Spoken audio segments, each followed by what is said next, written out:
नमस्कार. आज माझी आजी एक कविता सादर करणार आहे या पुस्तकामधून. चला तर मग सुरू करूया. नमस्कार. माझे नाव मंगला पुणज आंबेकर. मी आज तुम्हाला सगळ्यांना प्राण्यांची शाळा ही बालकविता सादर करून दाखवित आहे. निसर्गाच्या सान्निध्यात एकदा प्राण्यांची शाळा भरली. हळूहळू सर्व प्राण्यांनी शाळेत हजेरी लावली. वनराज सिंह झाले होते सर्व प्राण्यांचे मुख्याध्यापक. ते होते अतिशय कडक शिस्तीचे. त्यांचा सर्वांना वाटाचा धाक. वाघोबा शिकवायचा गणित तर हरिणताई शिकवायची मराठी. उपमा उत्प्रेक्षा अलंकार आले नाही की गाढवाच्या पाठीवर बसायची काठी.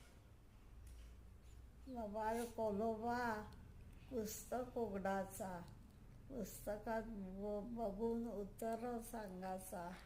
अभ्यास करून सर्व कंटाळले की मोराचा सुंदर नाच व्हायचा. नाम मानेचा जिळा ठेवून बसला सगळ्यांच्या पुढे.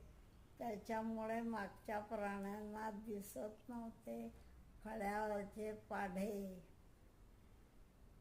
हलत डुलत चालण्यामुळे हत्तीदादा रोज उशीर व्हायचा खरा.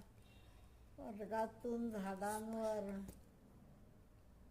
माकडे मारायचे उड्या.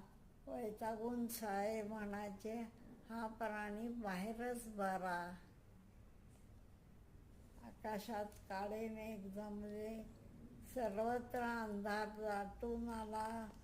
पर्जन्यधारा बरसू लागल्या. जो तो आपल्या घरी पळाला. आत्ता आपल्या समोर ही कविता सादर झाली.